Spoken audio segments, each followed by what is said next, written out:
د دنیا دا ټول شیونه د الله دي. الله انسان هم پیدا کړی دی، شیونه هم پیدا کړي دي، او د دې ټولو شیونو د فایدو حاصلولو دپاره علم هم الله پیدا کړی. نو د انسان په دې دنیا کې خپل اسم نشته، ټول پردي شیونه د الله ورکړي شیونه استعمالی، او که علم ازده کوي نو د دې علم د پوهې دپاره دا دماغ هم ول الله ورکړي دي، د دې دپاره ول زړه هم الله ورکړی دی چې په کومو څیزونو تجربات کوي، دا تجرباتو والا شیونه هم الله پیدا کړي دي. او د دې نه بعد چې یو تجربه وکړي او یو نوی شی جوړوي نو د هغې دپاره میټیریل او اشیا هم الله پیدا کړي دي. د خپله کوره او د خپل د طرف نه داسې یو شی د سره نشته چې هغه راوالي او دا ته څه شی جوړ کړي. د دې باوجود هم عزتمندو نن مسلمانان وروسته دي، ځکه د دنیا د شیزونو په باره کې د الله خپله یو قاعده او یو سنت طریقه ده. د دنیا د شیزونه د الله په نسبت باندې ډیره کمه مرتبه لري، دی وجې نه الله د دنیا شی نه هر چاله ورکوي. تاسو ګورئ خنزیر هم د الله مخلوق دی، خنزیر لم خوراک الله ورکوي، خو موږ دپاره شریعت جوړ کړی چې د خنزیر استعمال به نه کې. نور د دې سره کار نشته چې دا ولې پیدا دی او څه دپاره پیدا دی، هغه زما کارونه دي.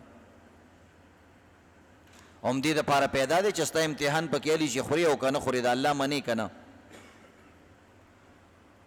او دې دپاره پیدا دی چې ګوره الله دا مخلوقات ټول الله پیدا کړي، ته شکر وباسه چې تا نه دا شی نه دی جوړ کړی. دا ټولې فایدې دي پکې، هر چیز کې فایده ده، نصیحت لوی فایده ده که نه. نو عزتمندو د دنیا ټول شیونه الله پیدا کړي، د ټولو څیزونو فایدې هم الله پیدا کړي، د ټولو څیزونو د فایدو نه فایده اخیستل د دې چلونه هم الله پیدا کړي. او دا الله رب العزت د دې ټولو انسانانو پلار آدم علیه السلام ته په زړه کې او په عقل کې اچولی. وعلم آدم الاسماء كلها، وی دا ټول شیونه نه دي او د دې علمونه او په دې باندې ځان پویول او د دې استعداد الله وی ما آدم علیه السلام کې اچولی. اوس د آدم علیه السلام په دې بچو کې روز ورځ په ورځ باندې دا څیزونه ښکاره کېږي، کله یو کله بل کله بل کله بل، او د دې په دې جسمونو کې عزتمندو را ظاهریږي. او الله رب العزت د دنیا د څیزونو چې کوم علم او فایدې دي دا په کافرانو هم نه دي بند کړي. او دې ته علمي اصطلاح کې وحی ایجادي وی. یو خو وحی د نبوت ته الله پیغمبرانو ته وحی ورکوي،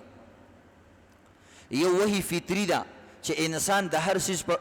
الله رب العزت د انسان او د حیواناتو په فطرت کې بعضې علم کې غوستی دی، هغې دپاره د سکول کالج هم ضرورت نشته، هغې ته فطري وحی وی. الله رب العزت وحی کړې ده هر انسان ته، حیواناتو ته. هغه وحی منه علم، هدایت، رشد، لاره ښودل. لکه مثلا د چرګې یو بچی چې پیدا شي نو هغې ته د اواز چل چا ښودلی چې ته به چون چون اوازونه کې، او خوراک به د مور نه څنګه غواړي، او دې کې د خپله مور کمه ده او پردی کمه ده، او دا پیشو ستا دشمنه ده که دا ستا خیرخوا ده، دا د چرګوټې پیژني. دا علم وله چا ورکړی ده؟ الله. دې ته وایي وحی فطري. ماشوم بچی چې پیدا شي چې څنګه وږی شي په جړای شي، دا چلو ته چا وښودلو چې داسې ټلی به وی مور ته، لکه موږ چې چا که رضو ټلی و ور کولاو کا. ماشوم ته د دې سایرن چل، د دې ټلی والو چل، مور خبردارول چې ځان را ورسوه او وږی مه ګینې، شرمو مه دی، ټول کور په سر راوالي وروره داسې چغې او سورې وی. نو دا چل عزتمندو دا طریقه چاته دا دې ته عزتمندو الله ښودلې ده. مور یې زر راشي وږی دی ماشوم. عزتمندو د وحی یو قسم دی، د وحی منه د پوهې. یو وحی د نبوت هغه ځان له شی دی، هغه شریعت ته ویلی کېږي. یو د وحی قسم دی ایجادي. ایجاد تاسو پیژنئ، نوې شی نه ایجادول، د دې پوهه هم الله پیدا کړې ده. ګینې یو سړی چې لیونی په هېڅ هم نه پوهېږي، او د دې دپاره الله مشینري هم الله پیدا کړې ده، د انسان عقل. باقي کې دا خبرې راځي د ایجاداتو نوې نوې ګینې پخوا جهازونه نه و پخوا انټرنیټ موبایل نه و چا سره به چې رابطه کوله کیسټ به ریکارډ کوو د هغې نه مخکې د کیسټ طریقه هم نه وه خط به دې لیکو حاجیانو له به دې ورکو دغه لارې مسافرو له به دې ورکو پلاني ځای کې پلاني کلي کې تاسو به په بغداد تېرېږئ په عراق به تېرېږئ په فلاني ځای به ځئ دا خط پلاني ځای کې فلاني له ورکه بیا به هلته نه بل چا له ورکوو د یو طریقو سره لاس په لاس به تقسیمېدو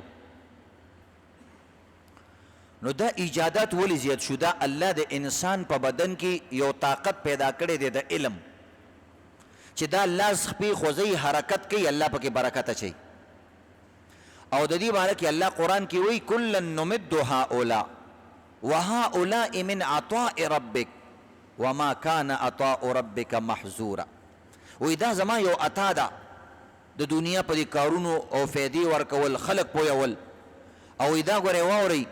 د دنیا فیدې چاله ورکول او په دې پوهول چې هغې باندې سوچ وکړي او نوي نوي ایجادات وکړي په دې کې زما د طرف نه هېڅ ممانعت نشته چې دا هندو دی دا سیک دی دا انګریز دی دا مسلمان دی دې کې زه دا کار نه لرم دا هر چاله ورکوم چې څوک محنت کوي رامخکې شي بس ورته ښیم دې وجې نه مسلمان داسې نشي ویلی چې انشاءالله موږ به ساینس او ټیکنالوژي کې ځکه ترقي کوو چې موږ مسلمانان یو نه نه نه نه دا خبره نشته دا الله مسلمانی سره د سره تړلې نه ده دا خبره ساینس او ټیکنالوژي او علم او کاروباري خپل کاروبار کې وده کول فلانې دا الله مسلمانی سره د سره تړلې نه دي د دې لپاره الله خواري تړلې ده محنت مشقت الله رب العزت وایي کسب د حلال رزق ګټل عبادت ته ولې ورته ویلي دي چې دا سړی چېرته به دې تمه نه کیني چې بس الله اسمان هم پیدا کړو او بیم پیدا کړي دي او بس مړه د تخم غورځولو ضرورت هم پکې نشته دا هم دې په خپله راوخېږئ نه ته به محنت کې محنت الله رب العزت کاسب ته پیدا کړی خالق الله دی خو په خپل کسب باندې به یقین نه لري دا د مسلمانانو عقیده ده چې بهی که زه زر کاله هم کار وکړم زه مالداره کېدی نه شمه تر څو پورې چې الله نه یې غوښتي دا خبره به ورسره د مسلمانۍ په ذهن کې ساتې او عقیده به دې دا وي که زه ټول عمر هم کار ونه کړمه نو انشاءالله الله به بیا هم ما ساتي دا به عقیده لري خو محنت به داسې کافر مسلمان سیک هندو یو شان کوي ځکه دنیا الله دارالکسب پیدا کړې ده د ګټلو ځای د محنت ځای د لاس خوځولو ځای ځان نه خوله ویستلو ځای دا الله د هندو دپاره مقرر کړی ده د مسلمان دې کې فرق نشته که هندو تخم غزاري د هغه فصل راخیږي که تی غزاري ستا راخیږي که ته ګاډی جوړې او جهاز جوړې نو الله تعالی مقدر کوي داسې ورته نه وایي چې هلکه ته مسلمان ستا دې سره څه کار دی خپل مونځ او دس کوه نه د دنیا زندگی ده او دا دنیا دپاره الله تړلې خبرې دي دې وجې نه صحابو کې دوسې مالداره کسان تیر شوي دي چې عزتمندو کروڑها روپۍ وي هغوی سره کروڑونه روپۍ لکونه نه او سوچو که پخوا کروڑونه روپۍ څومره زیات شوی لکه په دې وخت کې چې کوم میلیونیر نم زیات و عبدالله ابن زبیر حدیث دی بخاری شریف کې وایي زما پلار مړ شو او تقریبا غالبا 3 کروڑه او 98 لکه روپۍ ته پاتې شوی وي صحابو سره به سره زر دومره زیات سره زر او سپین زر به سره د ډیرو په شکل کې په کورونو کې پراته خو اکثر غریبانانو دوی به خرچ کول خیانات صدقه به زیاته کوله اوس اسلام تا ته دغه وایي چې مال وګټه خو په صحیح ځایونو کې خرچ کا اسلام د دینه بعد کې دی ګټل هم صحیح طریقه به خرچ کول هم صحیح طریقه دا به اسلام دی پیسې د سره کوي دا اسلام نه منې کوي که زیاتی که کمی ها درته وایي چې هوس مکوه حسد مکوه ډیر دنیا پسې ځان مستړی کوه بقدر ضرورت یې ګټه بوقت ضرورت یې ګټه څومره چې ضرورت دی به دا کوه دا درته ترغیب درکوي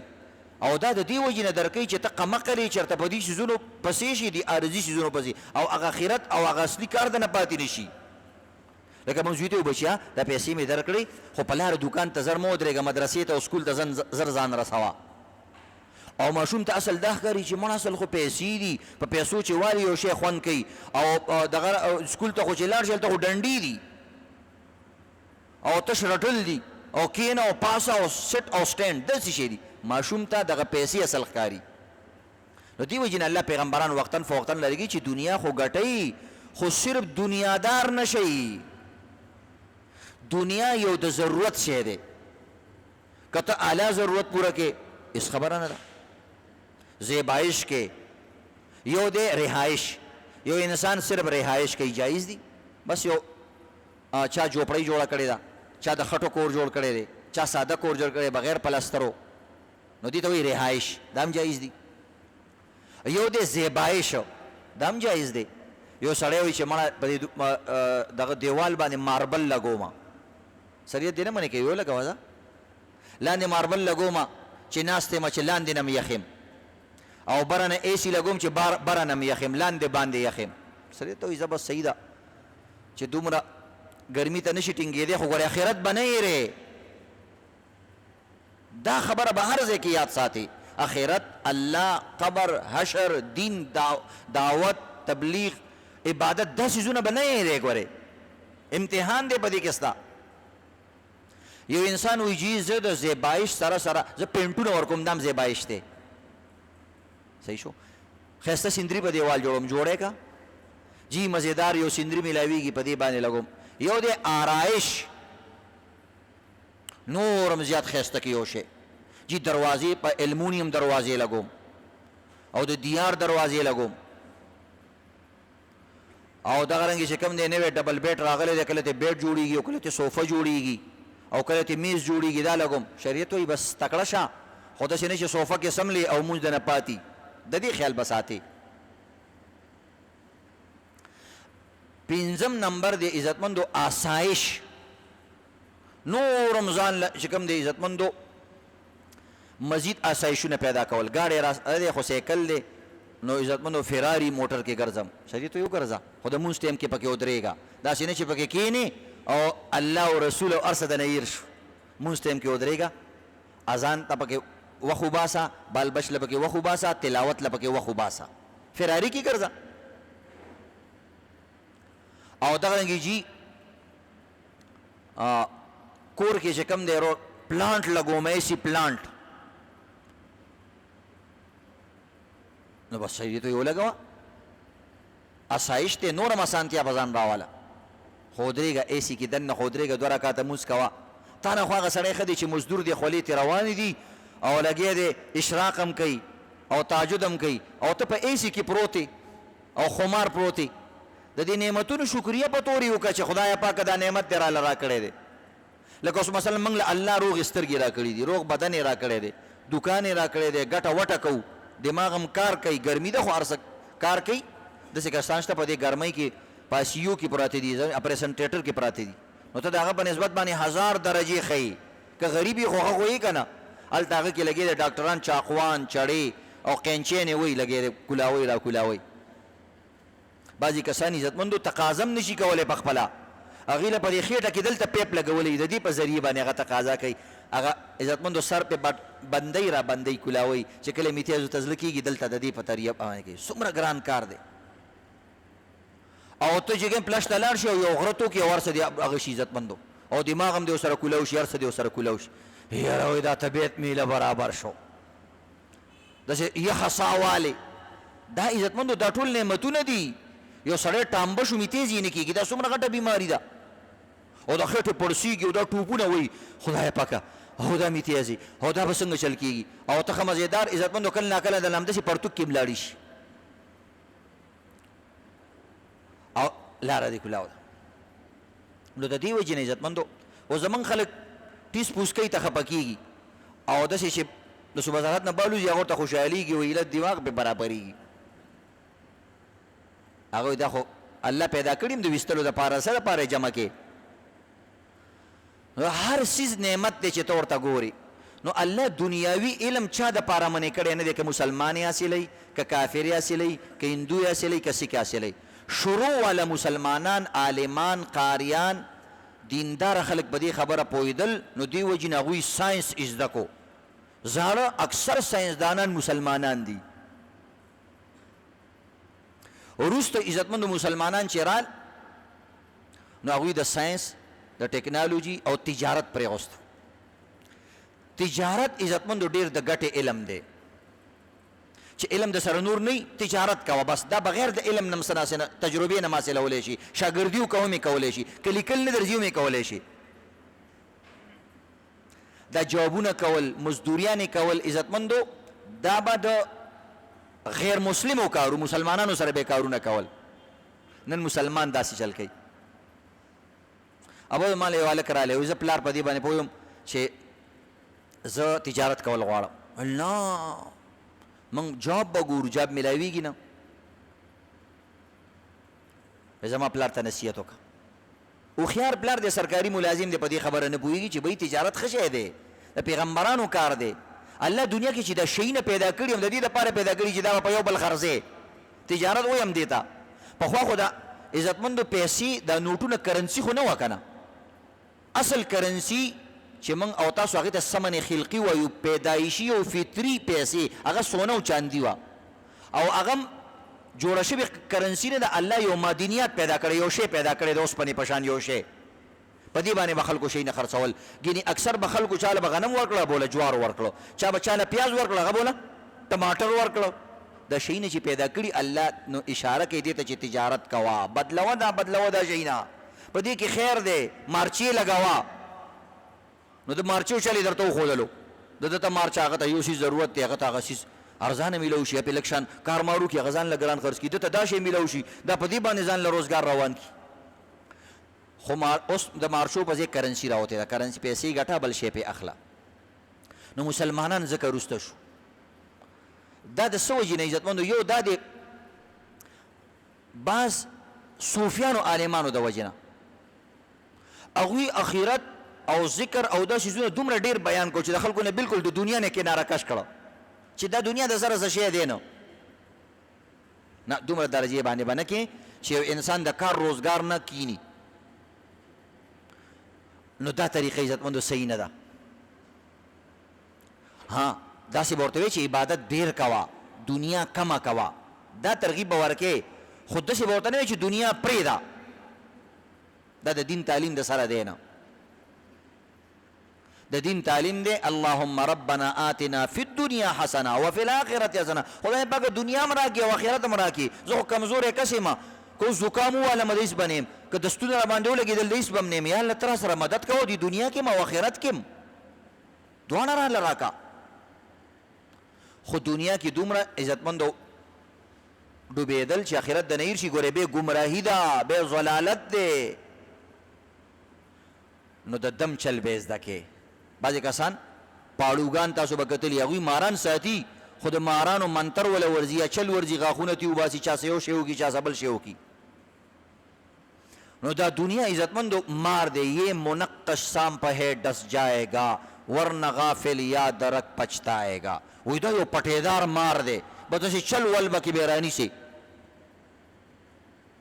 بس بے سیدہ دا دنیا کا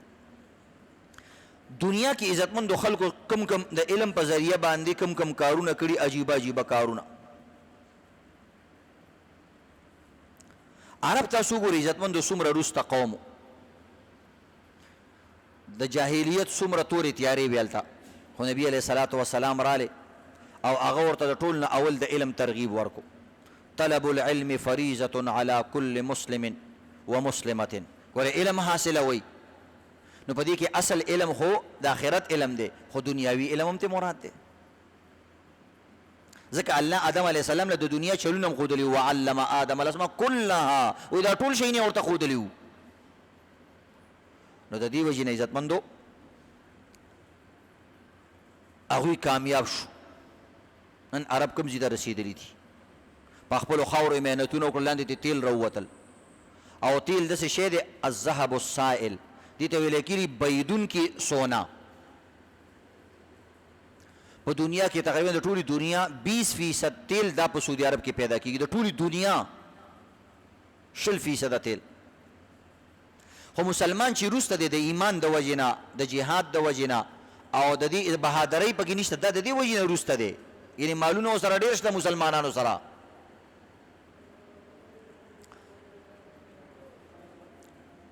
او دغرنگی زمان د دین تعلیم دے اطلب العلم من المهد الى اللحد ترک امیر صاحب شیو گوڑتے ہوکم یار ستڑے شو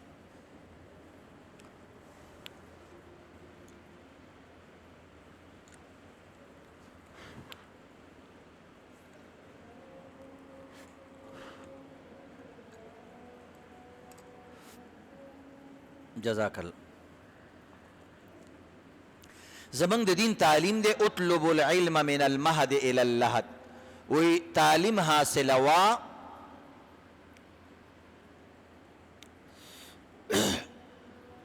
من المهد الى اللحد، د مور د غیږ نواله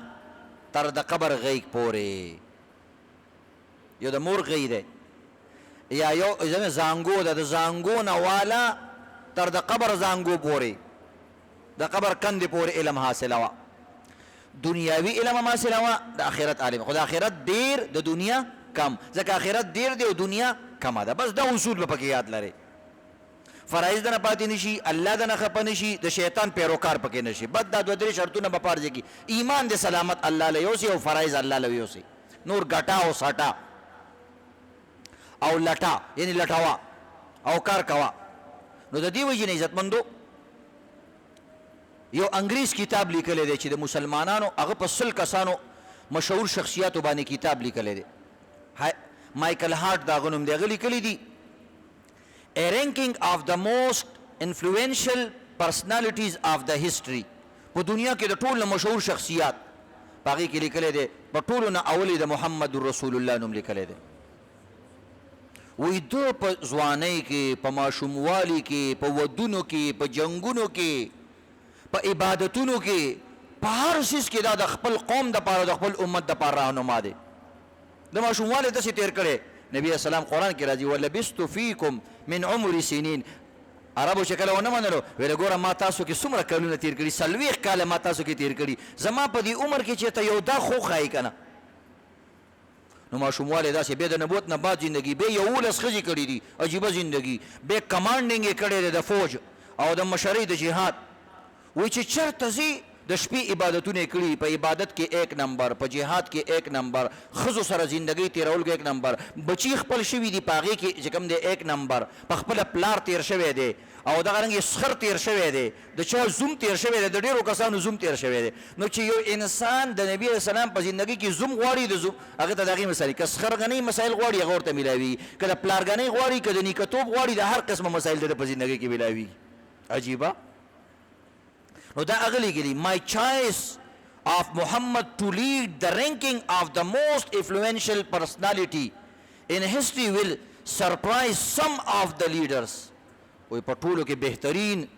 چې عجیبه زندگی تیره کړې ده په ټول شخصیاتو کې،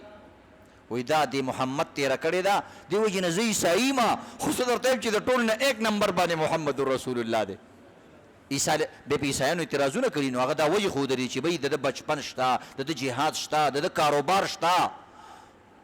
نو د نورو پیغمبرانو ټول کارونه نشته، د ده ټول شته. نو لیډر خو دقسې کس ته وایي چې په هر کار کې د چا لپاره لیډینګ کولی شي او مشري کولی شي، او دا د محمد نه سوا بل څوک نه دی تېر شوی. عیسی علیه السلام یو فقیر شان کس و، کاروبارونه یې ډېر نه دي کړي، نو کاروبار دپاره د نبي علیه السلام زندګي ده. نو د دې وجې نه عزتمندو د دې خیال ساتل پکار دي. علم زده کول. زمونږ یو عالم دی عزتمندو پیر ذوالفقار صاحب، دا انجینیر هم دی، یو لوی پیر دی. هغه لیکلي دي چې یو ځل ما کورس کو، د کورس په دوران کې یو مشهور پروفیسر او هغه موږ ته چې کوم دی یو لیکچر راکاو. د انګلینډ مشهور پروفیسر مسټر بوریډي، وی هغه افیکټیو منیجر دا یو لیکچر په دې باندې موږ له هغه لیکچر راکاو. او دا داسې یو پروفیسر و چې د ټولې دنیا مشهورو ملکونو کې یونیورسټیانو کې به ده لیکچرې ورکولې، جرمني، انګلینډ وغیره مختلف. نو ده به هلته لیکچرې ورکولې. په دغه ورځ باندې لیکچر موږ سره و. وی هغه لیکچر کې وی تاسو ته یو ناشنا خبره کوم. هغه ناشنا خبره کې ده دا خبره بیان کړله چې زمونږ ماهرین اوس په دې حد ته وی رسېدلي دي که یو انسان ترقي کوي نو دا به د سټوډنټ لایف نه علاوه پروفیشنل لایف چې کوم کاروبار کوي که څه کوي دا به په دې وخت کې هم زده کړه کوي، نو هله به دا کامیابیږي. او د زده کړې دپاره صرف سکول، کالج، یونیورسټي نه، د کاروبار هم د زده کړې ځای دی. ته به دلته هم علم حاصلې او ډېر په نخرو سره او ډېر په ادا سره چې تاسو ته ما ډېره عجیبه خبره وکړله. نو زه پاسېدم وایي ما ورته ویلې چې جي بعضې صوفیه وایي دا حدیث دی وایي ما ورته ویل چې حدیث کې راغلی دي خو دا دی چې دا حدیث نه دی بهرحال د علماو او زمونږ د دین ډېره مشهوره خبره ده وایي ما ورته ویل چې زمونږ په شریعت کې دا خبره ده اطلب العلم من المهد الى اللحد زمونږ چې ماشوم وشي چې پټۍ سپاره ورته کیدي نو اول ورته دا وایي چې بچیا د مورګ د غیږ نه والا تر د قبر د غیږ پورې به علم حاصلې وایي ما ته وایي چې رښتیا وې وایي دې خبرې ته خو موږ اوس ورسېدلو او هغه کاپۍ راواغسته ما ته وایي چې زما سټوډنټه ما ته دا حدیث یا دا خبره یا دا مقوله دا ما ته په دې کاپۍ باندې ولیکه ستاسو دومره زوړ مذهب دی دین اسلام او په هغې کې تاسو ته دومره رهنما اصول بیان کړي چې ته به ټول عمر طالب علم زده کړې والا اوسېږي کاروباري کم کاروباري خرابېږي چې هغه ځان کې تکبر پیدا کړي یو سړی ورته ښه خبره کوي ما ته ضرورت نشته زه پوهېږم زه خپل کار کوه هوښیار کاروباري صحیح یو سړی ورته لکه زه تا ته ډېر د ګټې خبره کوم دا ورته یار ډېره مهرباني ګوره د دې خبرې ما ته پته نه وه نو ګوره زده کړه دې وکړله دا شاګردان د دې استادانو نه زده کړه نه کوي نو زده کړه به کوي نو زمونږ دین دومره اعلی دین دی عزتمندو دین به څنګه حاصله عزتمندو د دې لپاره محنت دی یو څور ته د دینی طلباو محنت بیانوم امام شافعي رحمت الله علیه د دین په تعلیم کې دومره محنت کړو چې کله دا د 14 کالو شو نو په دې وخت کې عزتمندو د قرآن او د حدیث ټول علم حاصل کړو او د 14 کالو په علم کې د قرآن او حدیث پڑھاوول هم شو د 14 کالو بس ماشوم عزتمندو دغه ماشوم دی بچی ستاسو څومره عمر دی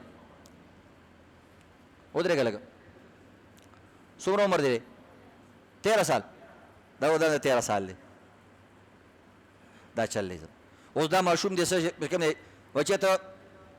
14,000 روپۍ شمارلی شي ها دا سړی تکړه دی دام وایي 14,000 روپۍ شمارلی شم نو بهرحال 13 سال عمر کې امام شافعي رحمت الله علیه قرآن او حدیث پڑھاوه یو ځل درس ته ناستو نو داسې هغه به خو بوډاګان ځکه چې حدیث خو بار چې هغه وخت علم به یې زده کوو نو مشران کسان ورته داسې ستاسو چې ناستې حدیث یې زده کوو نو د حدیثو کتاب یې مخې ته ایښې پړاوولې نو پخوا عالمانو به غټ غټ پټکي په سر کول داسې قوله شان نو دې دوران کې داسې غټ صحن نو یو مرغۍ رالی خارو یا مرغۍ یا توتي رالی دلته د دې خوا سره کېناستو نو د دس چلو کو د دې قرآن نه یا د حدیث د کتاب نه پاسېدو او خپل پټکی راواغستو او زر یې په هغه توتي باندې یا خارو باندې حمله وکړه او هغه پټکي کې راونیو نو چې راونیولو نو بعضې کسان خو وخندلې ها بعضې چې کوم دی چې هلکه قرآن ته ناست دی او حدیث ته ناست دی او لګې دی دلته موس چینچړې نیسي او خاروګانې نیسي ځکه خلک خو کارونه کوي خو ملا سړی چې لږ داسې خوا دې خوا کار وکړي هلکه ملا سړی دی او داسې کار کوي نو ملا هم ستاسو په شان د آدم علیه السلام زوی دی او ته هم د آدم علیه السلام زوی خو بس هغې مشر زوی دی او ته یې کشر نو دا خو دومره څه خبره نه ده دا خو تیرازي ګناه در چا نه کېږي دا یاد لرئ ګورې عزتمندو پرون باندې یو سړی تپوس کړي چې زه ګیره د دې وجې نه نه پرېږدم چې دې سره بیا ګناه زیاتېږي ما دا یو حدیث کې هم نشته دا خبره تا ته چا کړې ده قرآن کې شته چې د چا ګیره زیاتوي او د ده ګناه وکړه نو د ده ګناه به زیاتوي قرآن کې یو آیات هم داسې نشته یو حدیث هم داسې نشته دی چې هغې کې لیکلي چې د ګیرې والا کوم سړی دی ګناه کوي نو د ده درجه ډبل ده او بې ګیرې چې کوي د هغه درجه څه شی ده سنګل ده داسې یو حدیث هم نشته دا درته چا ویلي دا د شیطان پټۍ ده ما ورته زه درته دا ښیم چې کوم انسان بې ګیري او هغه ګناه کوي د ده ډبل ګناه ده او چې کوم ګیري والا ګناه کوي نو د ده سنګل ګناه ده وجي څنګه نو مالې ګوره یو سړي یو ګناه وکړله او ګیرې شته نو دا یوې ګناه شوه او یو ګیرې یو ثواب شو نو زه د قیمت پر به تللی کېږي که دا ګیرې ډېر په خوشحالۍ سره پرې غوستې کېدی شي دا د ګیرې ثواب یې زیات شي او ګناه یې اوچته شي او تا ګیره هم خرولې ده او ګناه هم کې نو ستا ډبل شوه که نه یو دې د ګیرې ګناه شوه د ګیر خرولو او بله دې دا بله ګناه شوه هو ایسي زه پوه شوم بهر نه خلک هغه کوي بهر خلکو ته په ذهنونو کې وسوسې اچوي نو امام شافعي رحمت الله علیه هغه چینچڼه چې ونیوله خلکو یو قرآن ته ناست دی او چینچڼې نیسي نو چې امام شافعي صاحب محسوسه کړه چې هلکه دا کار خو مې ښه ونه کو په دې ټایم کې نه و په کار نو بیا هغه کسان ورته داسې کتل چې دا به اوس څه وایي واپس یې پټکې په سر کېغوستو چینچڼه یې پرېغوسته نو هغه نو یو جملې یې وویله ډېره عجیبه وایي الصبي صبي ولو کان ابن النبي وی ماشوم ماشومی اگر چې د پیغمبر زوی ولی نه نبی اسلام به موس کو امام حسن امام حسین به په شا باندې ورته بر ورو قتل د نبی اسلام موس وخت کې به داغه د شاده پاسه ناس ماشوم ایروره نو ورګوره تاسو دې ته ګوري چې دا عالم صاحب د امام شافعي دی او لوی مولا دی دې ته نه ګوري زما عمر ته نه ګوري د 14 کال عمر کې دغه خلک لیندي او چنچنې او بلوري او دغه قضیه کوي نو دا عزتمند دومره خواریګانی کړي دي تاسو ګورئ زموږ د جهاد په میدان کې محمد بن قاسم تاسو د سکول په کتابونو کې ویلي دي درته دې پورې ویم چې په مهنت پورې د خپل مهنت کوئ ماشومان الکان دا وایي ما د واده نه پس به کار وکړم د واده نه پس خو ته بیکاره پرزه شي بیکاره انسان شي او طاقت خو د نه ټول بلا وخوري او دا ټولې قیسې دې ختمیږي د واده نه مخکې دې ځوانۍ نه فایده والی او بل تا ته خو هلته لویه بلا در په غاړه شي بیا به ته هغه سنبالې که دوکان به سنبالې تاسو ګورئ د دوکاندارانو اکثر یو سرونه گنجي دا ولې ګینې پیسې ګټي پکار دی چې دوی خوشحاله وي خو بس کور کې ورته بلاګانې ناستې دي هغوی د دماغ خراب کړي اوس د ښځو هم سرونه گنجي کېږي وروره او ولې ځکه چې هغه بلاګانې دي نو ته کوم داسې شاه ولی الله تا هم هغه له دماغ خراب کړه ته هم پوره ښامارې سات په سات باندې یو جمله چې کوم دی ښځه باندې ورپېدې کله وله پلار یادې کله وله نیکه یادې کله وله رونه یادې کله سخر پسې ملنډې خنداګانې کې نو موږ ټول نن سبا یو شان دی یو خره غوږونه یو که ښځې دي او که نران دي محمد بن قاسم ګوره د 11 کالو الک دی 11 کالو سالک عزتمند تاسو کې د 11 کالو څوک دی لاس اوچت کوي تاسو ټول نیکان یې دا بابا د 11 کالو دی خو چې یو صفر ته لرې کې 170 خو بس صفر ته لرې که نو 11 پاتې شو نو بهرحال عزتمندو د 11 کالو په عمر کې په یو وړه خبره باندې صرف راجا داهر د سند په دې علاقه باندې یو جینۍ نیولې وه یو څو کسان نیولي وو په هغې کې یو ښځه وه او هغې آواز وکړو ای حجاج ابن یوسف ای مسلمانانو تاسو ژوندي او ستاسو خور سره دا سلوک کېږي دا آواز یې صرف کړی دا آواز نو حجاج بن یوسف خپل زمګې محمد بن قاسم وړوکی کس و حالانکې خپلوان خلک د جنګونو نه ساتي هغه ویل نه دا خو د دې دپاره دله ما لور ورکړې ده چې دا به ځواني بهادر به وي کارونه به کوي وایي زما د لور په ځای باندې ورشه د مسلمانانو د هغه لور حفاظت وکړه او دا کسان د سره کوزه او د سره چې کوم نوجوانان شو هغه څه باقاعده فوجیان هم نه وو څه ټریننګونه هم نه وو کړي خو هغوی کې عزتمند شجاعت وو نن د مسلمانانو څومره ملکونه دي عزتمندو د هغې فوجیان دي او د یو ملک فوجیان هم فلسطین نشي آزادولی اصل کار خو د فوج دی دا که نه اصل کار د فوج دی فوج نه چې کله پاتې شوي دا مولیانو خراب کړی تاسو نه چې کله کار خراب شي دا د مولیانو د وجې نه موږ درته یو ځای چې پرې ورځئ ما ته یو کس وایي ته چې کوم دی وایي تاسو مولیان د جهاد اعلان نه کوئ ما زه تا ته مې وکړو ځه چې پرې ورځه اوس ورځي هاسې فضول خبره کې ورځه که نه ته چا منې کړی چې منې کېږي قانون دې منې کوي حکومت دې منې کوي نور شی نه دې منې کوي مولا څوک نه منې کوي خو عزتمندو د جهاد دپاره اصلي جهاد هغه چې د حکومت په سرپرستۍ کې وشي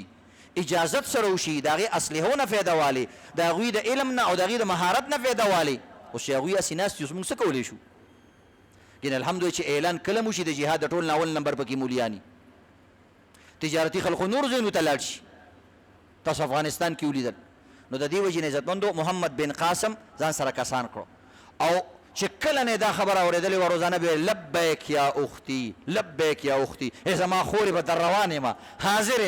حاضر یم او خوب به نه کول او دا آواز به یې کو سات پس به چې اوده به شو راپاس بېدو لبیک یا اختي لبیک یا اختي ای خورې درو رسېدمه دا آوازونه به یې کول د 11 کالو یو الک محنت یې وکړو نه په ټولو کتابونو کې د هغه نوم چې کوم د عزتمندو مشهور دی او موږ او تاسو یې وایو نو دې طریقې سره عزتمندو خواري پکار ده دغه نور عجیبه عزتمندو کسان تیر شوي عبدالله ابن مبارک به چې کله د حدیث درس ورکو نو عزتمندو 40,000 کسان به دته ناستو نو 40,000 کسانو ته څنګه آواز رسې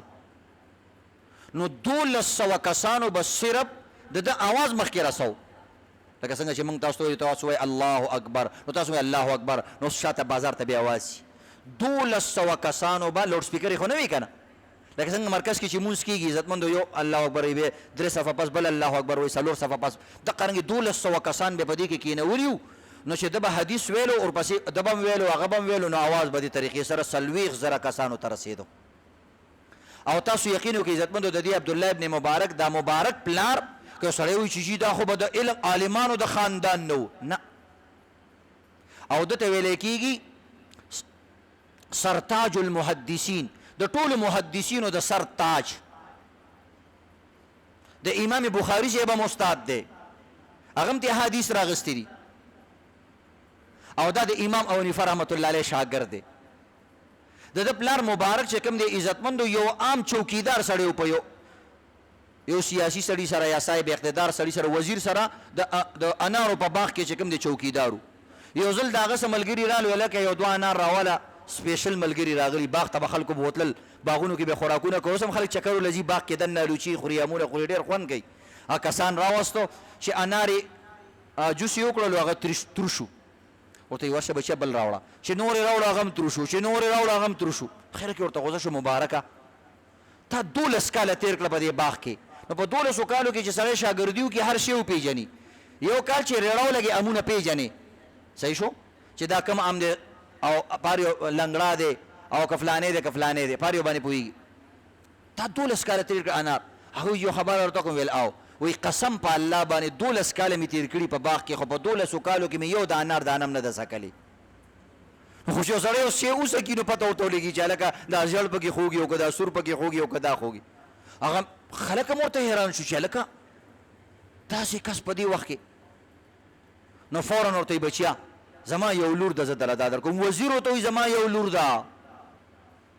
هغه ته جی ستا لور او زه وایي نه زما لور ډېر قرآن خوانه ده او ډېره عالمه جینۍ ده او هغې ما ته ویلي دي چې ما به نیکمله انسان له ورکې نو ما ته ستا نه نیکمله انسان نه میلاویږي زما لور تا ته واده او دا باغ هم ستا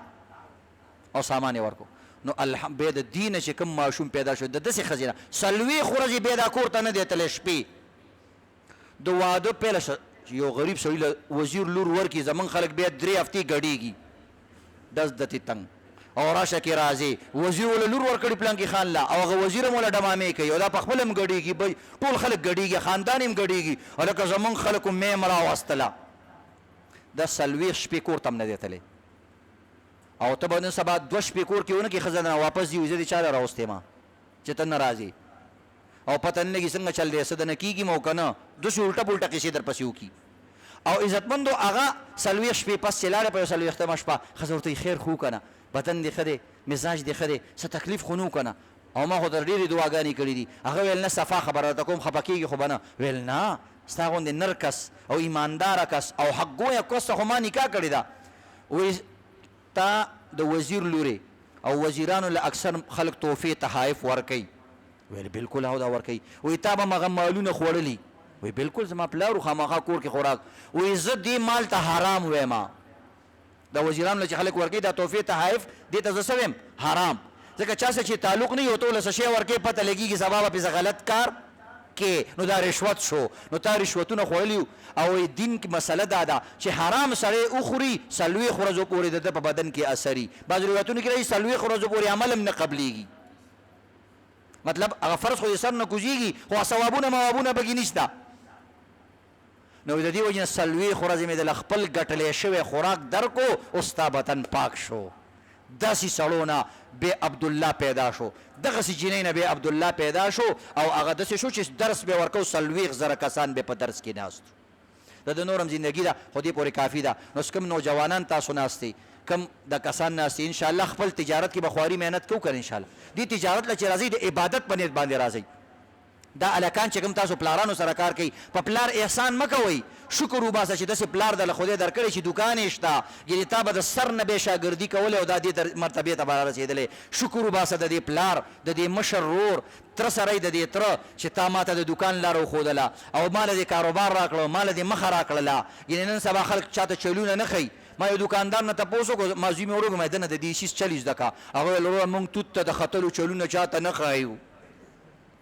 ولکه څوک درته د هغه لاره هم ښیي خو نیکان هم شته دلته داسې کسان هم شته چې موږ پسې خپله ټلیفون وکړو چې هلکه راشه که څه کار کې څه دغه دې سره راځه چې زه دله پې کار وکړم نو انشاءالله محنت به کوو که نه انشاءالله قاري صاحب اذان